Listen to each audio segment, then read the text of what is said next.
قرآن کریم فرقان حمید میں اللہ تبارک و تعالی ارشاد فرماتا ہے فَإِذَا دَخَلْتُمْ بُيُوتًا فَسَلِّمُوا عَلَىٰ أَنفُسِكُمْ تَحِيَّةً مِّنْ عِندِ اللَّهِ مُبَارَكَةً طَيِّبَةً۔ جب تم گھروں پر جاؤ تو اپنوں کو سلام کرو، اللہ کی طرف سے تحیت ہے مبارک پاکیزہ۔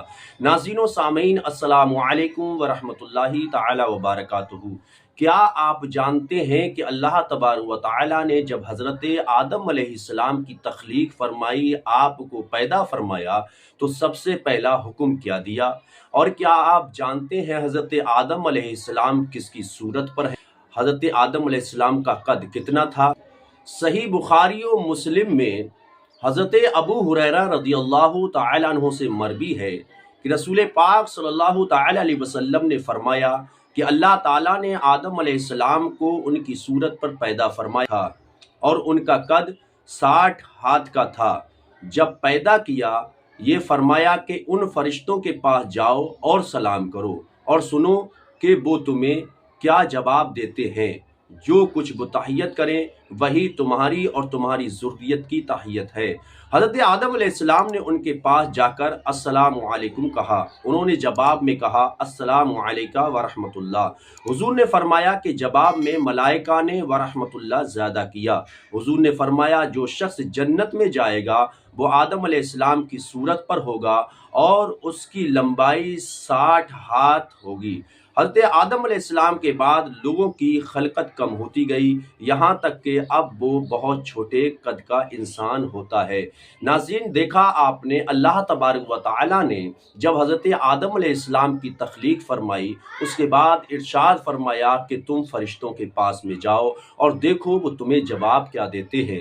تب حضرت آدم علیہ السلام نے ملائکہ کے پاس جا کر کے کہا السلام علیکم، تو جواب میں ملائکہ نے یعنی فرشتوں نے کہا السلام علیکہ ورحمۃ اللہ، یعنی برحمۃ اللہ زیادہ بڑھا دیا۔ اس سے معلوم ہوتا ہے کہ سلام کس قدر ضروری ہے اور گھر پر داخل ہوتے وقت یا کسی اپنی جماعت میں جاتے وقت سلام کرنا کتنا ضروری ہے۔ اور اس سے یہ بھی معلوم ہوا کہ حضرت آدم علیہ السلام کی لمبائی 60 ہاتھ کی تھی، اور جنت میں جو مومن داخل ہوں گے قیامت کے دن اللہ تبارک و تعالی حساب و کتاب کے بعد جب مومنوں کو جنت میں داخل فرمائے گا تو ان کی لمبائی بھی 60 ہاتھ ہوگی اور صورت حضرت آدم علیہ السلام کی عطا فرمائے گا۔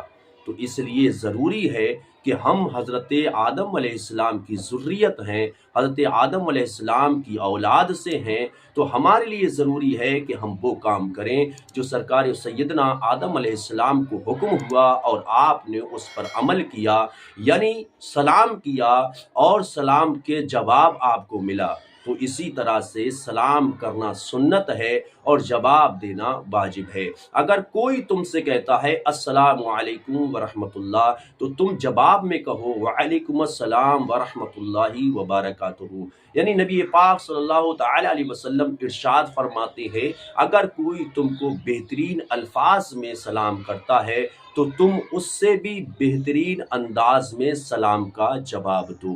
سلام بہت ضروری ہے، سلام سے محبت پیدا ہوتی ہے، سلام سے اخلاص پیدا ہوتا ہے، سلام سے اتحاد پیدا ہوتا ہے، سلام انسان کی سلامتی کے لیے دعا حیا الفاظ ہے۔ اس لیے سلام کو عام کیا جائے، محبت کو عام کیا جائے اور حضرت آدم علیہ السلام کی سنت پر عمل کر کر کے زمانے کو یہ پیغام دیا جائے کہ ہمیں کرنی ہے شہنشاہ بطحا کی رضا جوئی، وہ اپنے ہو گئے تو رحمت پروردگار اپنی۔